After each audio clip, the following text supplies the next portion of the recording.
하겠다. 그리고 북한 쪽도 협의를 하겠다. 이렇게 딱 이야기를 해야 되는 거예요. 이렇게 이야기하고 시간을 갖고 진짜 이제 북한에 조사도 해보고 뭐 보내고 만나고 이렇게 해야 되잖아요. 그래야 국민들이 신뢰를 가는 거지. 이거 뭐 발표가 그냥 우발적인 것 같다 이걸 먼저 이야기하니까 이거는 북한의 도발을 덮는 것처럼 우리는 받아들인단 말이에요. 덮으려고 하는 것처럼. 설사 우발적이라 하더라도 합참은 그렇게 이야기하는 게 아니에요. 합참은 그런 거 갖고 말만 합참이 제대로 이야기했으면 시비 걸 근거가 없잖아요. 아, 조사해보겠다는데. 그런데 이걸 엉뚱하게 이야기하니까 지금 그래요, 내 생각.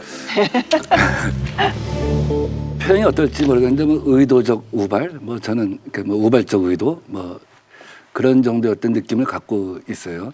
한 20일 동안 이제 김정은 위중설, 뭐 사망설이 나오지 않았습니까?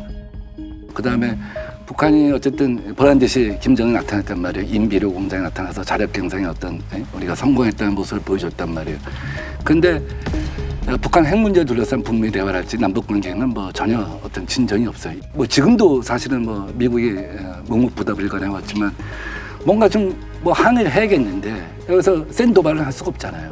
그 센 도발을 할 경우에 모든 것을 과거로 돌리는 거잖아요. 그동안의 대화를. 근데 지금 코로나19로 인한 세계 정황 때문에 어떤 그 센 도발을 하기는 더더욱 어려운 어떤 국제 지형이 됐단 말이에요. 그래서 미국을 향해서 야, 좀 뭐 해보자고 할 수 있는 시그널을 줄 수 있는 게 없어요. 그렇다고 한국 같아요. 한국도 뭐 작년에 이미 한번 9.19 합의를 위반한 적 있지 않습니까? 굉장히 북한 입장에서는 답답한 거죠. 답답한데 뭔가 좀 우리가 뭔가 준비할 수 있다. 우리가 지금 약간의 그 최소한의 저강도 어떤 그 우발적 의도 같은, 의도적 우발 같은 어떤 그런 태도를 취한 것이 아닌가. 북한의 어떤 한계와 답답함이 동시에 드러난 것이 아닌가 하는 생각을 들어요. 사실 지금 뭐 이게 이제 일부 의도된 것이 아닌가 말씀하셨는데 그렇게 볼 수 있는 여지도 저는 없지 않다라고 생각합니다. 왜 김정은이 등장할 때 인비료 공장에서 등장했는가? 거기서부터도 문제 제기는 뭐 할 수 있는 게 사실이고요.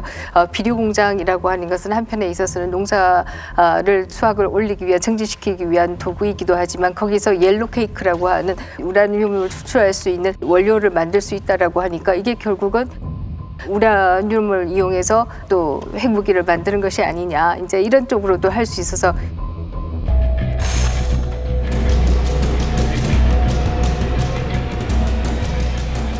이게 소위 병진 아니냐 이렇게도 해석할 수 있는 여지가 있는 것도 사실이었다 뭐 이렇게 얘기 드릴 수가 있고요. 여기서 나아가서 정말 우발이라고 한다면 오히려 지도자가 안 보이고 좀 어수선할 때 우발이 발생하는 것이지 지도자가 등장하고 나서 우발이 발생하기는 어렵지 않는가 하는 생각이 들고요.